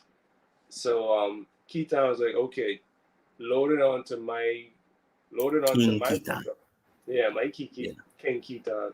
And I'll fly down and I'll fire it up at close range, because I have my armor is thicker than the casing, the missile casing that you put on it. Mm-hmm. So I'll fly down and I'll fire at a close range. And Simon was basically hooked up to the ship, and he was producing spiral energy to like The whole keep them ship. safe. Yeah, Yeah, they keep keep the them whole safe. ship, because the second he stopped, like they were gonna get crushed. So he couldn't do it. You know, he was out of commission. So someone else had to do it, and Keaton stepped up, and he actually, some of the drills broke, and they was like, I never seen one of these drills break before. You know, so he took one of the broken drills with him, and when he got down there, he tried to fire it off, but the pressure had prevented the missile from firing. So even though he got through the field, he couldn't destroy the machine with the missile. So he used the drill, and he was like, he referenced, like he compared the drill to a soul again. You know, this is Simon's soul, this is Tiandai Gurren's soul, and actually it's my soul. You know, and he awakens that spiral energy, and you can see his eyes sort of look like bulging like that. You know. Yeah, man. So he had a good moment. You know, he died smiling because he knew he did his part. You know, Yeah, that was like, he even involved his own, his own gunman in that moment, yeah, because nobody could do Giga Drill back but Simone and Kamina. But all of a mm-hmm. sudden, he is Super Saiyan too. You know what I'm talking Yeah, about? yeah. In that moment, he got the Super Saiyan powers too, and he did. He was like, oh, so that's what it's like to wield that Yeah, type of power. You know what I'm yeah. So it's saying? not bad And at all. Yeah. yeah, it's Actually, not bad Lord at all. Genome actually did that when he was fighting against the humans to try and bring them on the heel, because he was like, y'all stop fighting. You know? Mm-hmm. Quit fighting. You know, so it's, again, it's something that's very primal. You know, I'm just gonna use the drills, use my thrusters, and just charge forward. You know, so and then they finally, once they destroyed that field, they could actually locate the homeworld of the anti-spirals. And when they go there, on their way there, they're trapped into a perceptual dimension where their thoughts were basically they were like stretched out. So each thought is given its own form, and one thought could be like a whole lifetime in their minds. So they weren't really supposed to escape. They were actually supposed to stay there forever. You know, they would age. They would age to death, but their life inside of their minds would be eternal, because every moment is like a lifetime. So like they weren't supposed to get out, but eventually their common memory of Kamina actually reminds them of what they're doing. And it's the tie to that memory is so strong, and that impact and that imprint was so deep. And he had so much integrity that there's like, this doesn't line up with what I know to be true. So in Simon's dream, we could call it his dream, he was basically back in the village, like, underground, but they were living underground. They had left their village, but they were living under Teplin, under the capital where Lord Genome was. So there was a lot more gold, there's a lot more money, and they had better stuff. They could just go up, drill up to the surface, steal it, come back down, and sell it. So they were living a good life until they got caught. And Carmen is like bowing down and apologizing. It's like, hold on, this ain't right. You know what I mean? And then he backs up, and this is all in his subconscious. So he also sees the coffin that he found near it, and that reminds him, oh, this is why I'm here. So it was like past and present were existing all at once. I'm moving forward because of my brother. That's the reason why I can't go back. But that's like my foundation. But at the same time, I'm moving forward towards rescuing the girl. So he opens up the sarcophagus, and like all of this light shines, similar to when he and Neil were talking, and that light was shining in that moment, and all of those clouds disappear, all those heavy thoughts. So Kamina shows up, and he's like, how can there be two Kaminas? He's like, there can't. There can never be more than one of the mighty Kamina. So he's like, just pick one. He's like, that's crazy. He's like, go ahead, pick the one you want. And then the fake one, like, apologize. Just fake apology, and then we'll just go back to doing everything later. And, punching him in Because the Common is face. the paragon of masculinity. Right. And here he is groveling before the cops. Like, you ain't real. You a sucker. So he chooses the one that he knows to be true. And then, they have a moment where Common is like, when the hell did you get taller than me? But he was like, he said something that I had used whenever I had my moments where I didn't have like will to keep pushing forward, but he had this saying that don't get distracted by the what ifs, should haves, and if onlys. The truth of your reality, that's the truth of your universe, or your reality, that's the only truth of your universe right now, the reality that you choose to create. And that's what like kept him moving forward. He's like, all right, you're right, you're absolutely right. And he's like, this time is goodbye for real. And then he's like, well, it's not for real. You'll always be in my heart. And he's like, yeah, that's true, but not just me, these bozos too. Of course, all of the warriors who they had ruled with, all the soldiers, the veterans, they were there because they had each given their lives for protecting the ship on the journey. And after Simon starts to move, everyone else sees that light, and they start, moving towards that light. Having their own core drill. Right, having their own core drill. And Kamina shows up to a lot of them too. And each of them was stuck in a reality where they had their own perceptions about themselves. Like you see, Leron and the other ones from the Science Bureau, they were like engineers working on a light pole. Lord Genome was like a businessman, and Vero, again, I remember we brought it up before, but his dream is like his dream is just to have a family, just to be able to produce something. He's just playing with his daughter and his wife. Yeah. And it's like, oh, okay, I knew something was wrong, and I was having such a sappy dream too, And then he snaps back to it, and they get out, and the anti-spiral is like, how do you break out of that?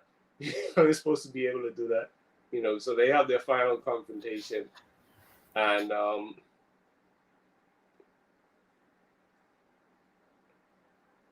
she says, true, what you're able to make real is what is infused with soul. So your reality becomes real only if your soul has been breathed into it. Yeah, right. You breathe that soul into it, and it comes alive. Even with Buta, right? The pig mode with the Ray-Bans. He actually evolves as well because of Lord Genome breathing his energy into him. So he's able to evolve, but he also gets stuck because he has sentience now. And after they have the big speech. Everyone has their cordial and they break out. See, Nia is still like, Simone will come. I know he will. Like, she has complete faith in her man. Gotta love it, right? Like, Yeah, bro. Simone will come. And where do you come from? Come from the ring. She poured the reggae up, and bam, there they go. Yeah, well, so they pop out of the ring, which was like their anchor to her. And Simone has like a lot of sentimentality attached to that gem, because it's also the moment where like he had like his rites of passage moment. He broke out of that funk that he had with Carmina right after he found that gem. That's how he broke out. And he was able, that's like he performed his first Giga Drill break on his own. And he gave his first speech, his first solo speech. Everybody got on him for it, but you could see him sort of begin to create his reality. He created the reality that he wanted, and it wasn't based on him trying to be his brother. His first thing words were, "I'm not my bro, I'm me." That's what really helped him to start creating that reality and fight more fiercely. Like, he became that much more formidable because he wasn't fighting based on a memory. He was fighting based on the reality he had with him at that moment. Yeah, bro. Like he said, my drill is the one that will pierce through the heavens, and it really does. And Right. then he has this. Yeah. They have Ting top of Gurren Lagann 1-on-1 with the NS Spiral. He got his own, and man, they just swapping blows and stuff. And then Yeah. you got the anti spiral just throwing galaxies at him. And it gets Yeah, past. yeah. He wasn't playing. But you could also see because the anti-spirals were once spirals, right? Mm-hmm. What makes them so interesting, because you can see some of their spiral nature start to come out as they're fighting. They start wrapping it all. You know what I mean? Yeah. And they start getting ramped up. But you can also see that they copied. Like, they didn't create anything. They just copied the energy that they saw. And Chief says the teleportation is interesting in that it takes 2 points in space and creates its own portal or connects between them by way of spiral power. Again, how the soul manifests goals and reality. Yeah, yeah. I remembered. I think I found this show right after I listened to. It was sometime after I listened to your segment on time, Chief, and you had covered Interstellar, and you had talked about that love or that connection being like the shortest distance between two things. I can't remember the doctor, but Anne Hathaway's character, how she was connected to the doctor that she wanted to see, or the scientist that she wanted to see on who had went to the different world. And she was just pushing to go there. And she didn't want to say out loud that it was because she loved him. Not at first, at least. She was reluctant to say that. But that love was that connective force between those 2 points. And I think Lord Genome called it a random Schrodinger warp. Yeah, Schrodinger's warp. Yeah, that's what I like about cats. Yeah. Yeah. But you see Earth coming into play, like the anti-spiral was going to destroy Earth, but that's not happening. Actually, they're just watching Gurren Lagann, prevailing and what's hanging top of Gurren Lagann, prevailing over the anti-spiral. Yeah. And And that then was that Tengen Toppa was actually like, that's the full title of the show, Tengen Toppa Gurren Lagann. That's and Tengen Toppa means heaven piercing. Yeah, man. yeah. And then after that, you see, Naya and Simone, but Nia and Simone get married, and then the sad part in the show. After all of that, Nia Yeah. dies. It's like, It's no, like, yeah, it's like, come on, man, not Neil, you know. And they see like a glimpse of it. Like Simone is the first to know because she sort of she almost disappears, right? Because she was holding on basically until they got married. Because that's what Simone wanted. Like she's a writer. Neil's a writer from beginning mm-hmm. to end. You know what I mean? Yeah, man. Um, yeah, and even during the fight, you can see everything. Lord Genome was also given a body, and everyone was shocked, and he was like, in this realm, physical thought is given physical form, so let me use this body to help you with this fight, and it was like a character arc, like his arc was coming to completion too, because this was the fight he didn't have the courage to fight before, which is why he did what he did to subjugate humanity. So here it is now, he has a second chance to actually confront this enemy that he was never able to confront before. And he was like the MVP, because he sacrificed himself. um, like you were saying, the anti-spiral was throwing galaxies at him. He sacrificed himself, And and he becomes the drill.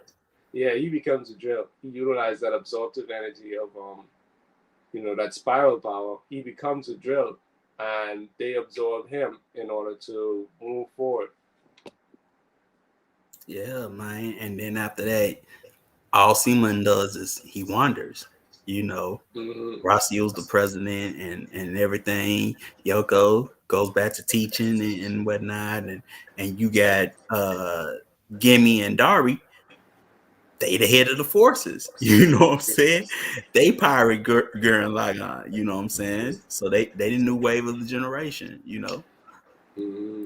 Yeah, and Vero becomes like he's a commander again. Basically, Yeah, he commands one of the fleets too. He's the one in charge of Gurren or Archer. exactly. And you see life going on, but life is based, but the purpose of the nation is handed over to the younger generation.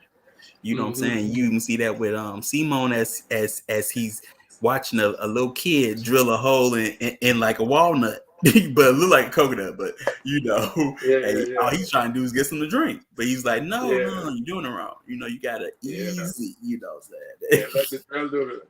But he says what you were saying earlier, like at the beginning, like he said, let the drill do most of the work. You using too much force. And that's what Simon did in the beginning. Like he let the drill do the work. So it wasn't just him being mundane. It was also like his technique. He would let the drill do most of the work. Yeah, bro. You know, um, for sure. You totally right with that one. You know what I'm talking about? And but but as they fly off, he's like, man, yeah, the world is what was it? The world of stars or something like that. Yeah, Stars, all the lights in the sky are yeah, stars. all the lights in the Which was skies are stars. You know what I'm saying? yeah, and that was like his first lesson when he came up. Cause like he didn't know nothing about stars. Mm-hmm. When You he ain't know came to nothing the about surface, yeah, he ain't know nothing about nothing. that. Yeah, but what I also found interesting was just also with Yoko being the teacher, you know, um, because you can see a different paradigm here where everyone who came before them, they were like trying to keep everyone under them. Now here it is, everyone else, their regime was more like let the little ones run ahead of us. Teach them what they need to know, um, but let them run ahead of us. And it was kind of fitting for Yoko to be a teacher because she was there from the beginning. Like the other two of the main three, like they were gone. Simon was wandering the world, and he was teaching in his own way. You know, and Kamina was dead. So it was Yoko in the classroom actually giving all of this history of what happened. Yeah, Yeah, for sure. Peace. Oh yeah, right. Huh? No. Oh yeah, right. It was like bless Achim Antonio. It was very beautiful lineup. All right, peace, peace. So yeah, we got that, and shoot, we we done. Yeah, What, yeah, yeah. what End of the else to show. say? Yeah, and of course it's a lot more you could say, but yeah, yeah, yeah, man. It was good having this experience, with you. Thanks for having me on the show. You know. This ain't this ain't my show. This Mr. Producer show. I'm just facilitating. So you said, get your butt on off. Hey, B, you gotta go, son. Tell Mr. Producer say, you gotta go. Mr. Producer. I'm still here. You know what I'm talking about? But other than that, this ain't mine. Don't put that on me. You know what I'm saying? This ain't my show. Yeah, man. But yeah, bro, shoot, next strong, we doing the devil to pay, you know. Mm-hmm. So I mean, and don't forget we got Shema new to Ma, you know what I'm saying, to come out a new live Yeah. global, you know what I'm talking about? And hey man, look, I give thanks, for you being here and doing this, you know what I'm talking about, because this was fun. But Yeah, man. Yeah, just man, for we, sure. we always talk about this, but we never, this is the first time we actually doing, like an anime breakdown like this, you know Yeah, what I'm talking man. about? Yeah, man, for sure. Because Give we thanks always to have a Steve private because talks about this, yeah, but we yeah, can't yeah, actually do yeah. it. We go, yeah, we go hard on the private talks. And Yeah, you showed see? me a lot of shows too. Like I had started the Spy Family reading that manga, which is very interesting. It's really funny. Yeah, see, bruh, man, Spy X Family is cool, That's a bunch. Look, every show I recommend you write it down, man, and you watch. You know what I'm Yeah, saying? yeah, I got to. You got to. So Yeah, yeah, it's bruh. always good. Yeah, but Yes. give thanks for the experience for sure, man. Give One thanks for second. sure. Give thanks to everyone in the space. Chief says soul power is all about that soul power. Good session. That spiral cuts through the ceiling of our overlords. Thank you again. Yeah, definitely, definitely. Give thanks for suggesting that we do anime breakdown. Yeah, For sure. this was fun. Looking forward to doing it again. I know, right? Yeah, we got lock down the next one, Yeah, But yeah, for sure. Yeah, we'll have another backstage talk. yeah, for sure. So we gonna get on out of here, everybody. So we'll see y'all next strong. Well, I'll see you next strong. You know what I'm talking about. And Yeah, I'll hey, be in the have chat. a good rest of your night, everybody. You know what I'm talking about? Peace, everybody. Yeah, peace, everybody. Love, bro. All right.